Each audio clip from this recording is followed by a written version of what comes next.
what's up? It's Grace, and today I'm going to be giving you some Halloween book recommendations, meaning like these are either thriller, horror, or just kind of books that have an autumnal vibe to them, and there are a lot here, so I just want to jump on into it. I'm not going to get too much into detail of what the specific books are about, but just know that I definitely recommend them for the Halloween time. The first books I'm going to talk about are books I think that I talk frequently about on my channel, so I want to get them out of the way first. So the first one is Don't Look Back by Jennifer L. Armentrout, which was actually my very first book that I ever read by her, and she's one of my favorite authors.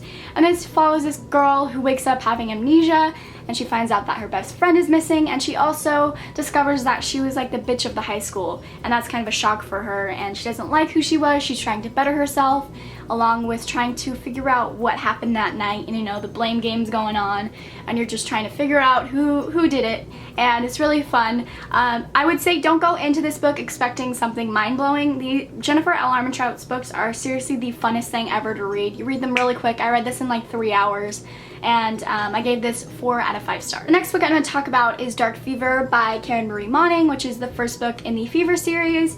The reason why I choose this for Halloween is because it's set in Dublin, so it's very rainy and dark and kind of ominous, and there's also creatures in this book that are pretty grotesque and creepy looking, and there's sometimes, like, you know, people are in dark alleys trying to figure out stuff, and it's very interesting and I thought very creepy at times. And so this follows this young southern belle named Mac, and she's lived a privileged life until one day she gets a call saying that her sister was found murdered dead. Obviously she's dead, she's murdered, in Dublin because she was studying abroad there, and Mac goes on this like adventure in Dublin trying to uncover her sister's murder phone. Chill out. And so yes, it's very interesting. She meets this guy who's very mysterious, so yes, I definitely recommend this for the Halloween time. The next book I'm going to talk about, I talk about a lot on my channel, and that is The Diviners by Libba Bray, which is one of my all-time favorite books in itself. It's set in the 1920s. It follows this very spunky protagonist named Evie, who is from a small town, but she's got that big spunky attitude, and as punishment, her parents ship her off to New York to go stay with her uncle, which is not really punishment for Evie. And there's this murder. She discovers something, the story takes off from there. Great villains, great atmosphere, just very wonderful, and I definitely recommend this, and I gave this 5 out of 5 stars. The next books I'm going to talk about are Angel Fall and World After by Susan E., which they're the first 2 books in the Penryn and the End of the Days trilogy, and the last book just came out like a couple months ago, and it is on my TBR for this month, so I'm hoping to get to it. But these deal with like an angel apocalypse, which is super interesting because the angels are bad in this world and they're taking over, not in a good way, and there's a lot of creep factor in these books, very gory, along with the main character Penryn. Her mother is crazy and like so scary, but so interesting because it adds this whole nother element into the story, and that was probably one of my favorite parts, was her mother, and just kind of seeing how she was, and it was very interesting.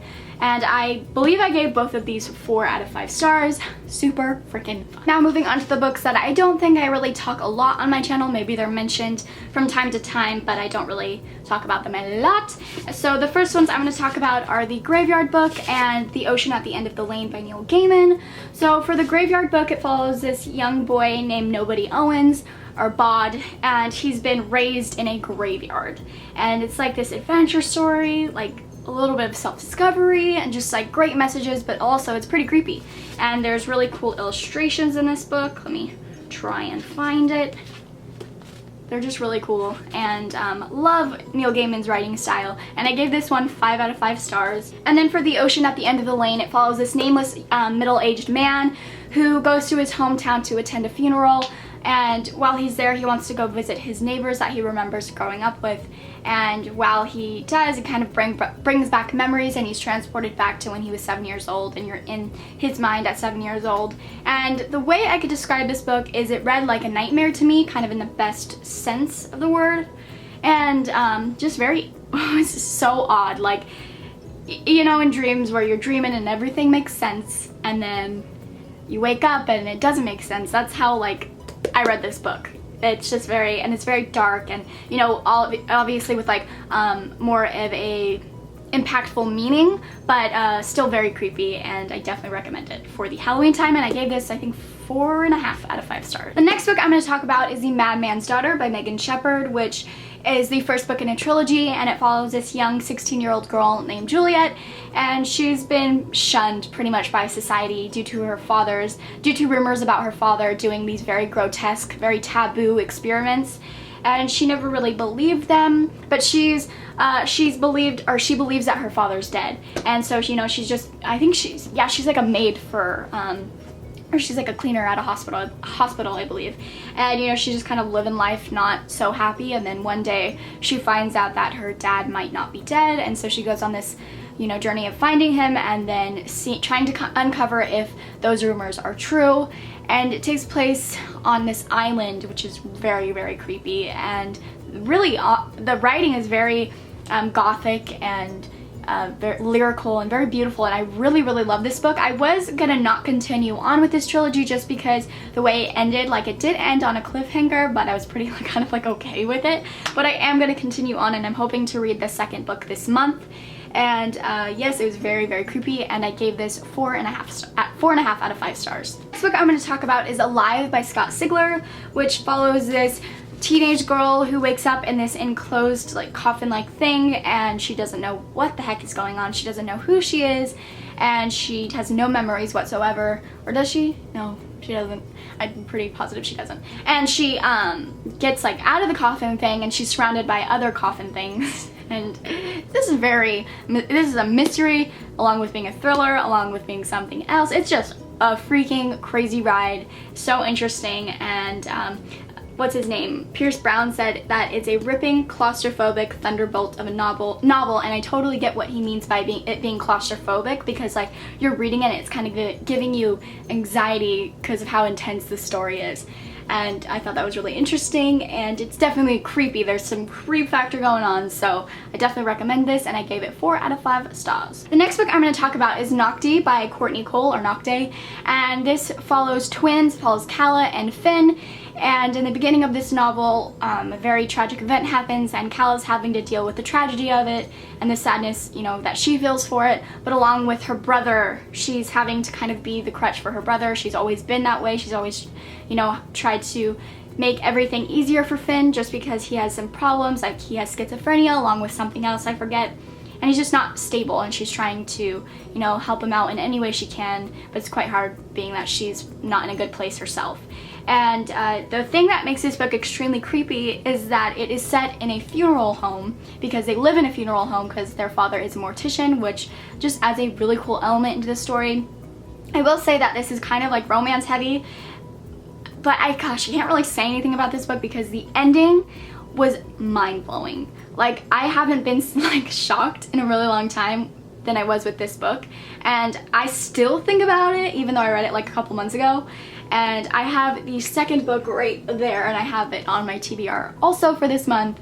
Hopefully I get to it, but man, this book was crazy. I would definitely say that this book leans more towards new adult because there are some kind of more mature scenes, so just be aware of that going into it. But I definitely recommended this one, and I gave this one 3.5 out of 5 stars. The next books I'm going to talk about are Never Never Part 1 and Never Never Part 2 by Colleen Hoover and Tarian Fisher.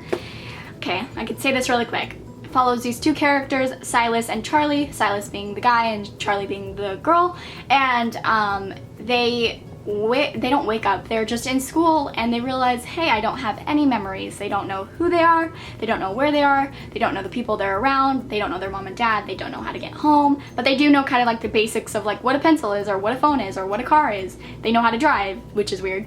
And it's really creepy, and also you're dealing with unreliable narrators, which always makes a story quite interesting. And these do end on cliffhangers, so be aware of that. You know, sometimes people don't like that. And there is a part 3 coming out, I believe. Well, I know, I just don't know when it is coming out.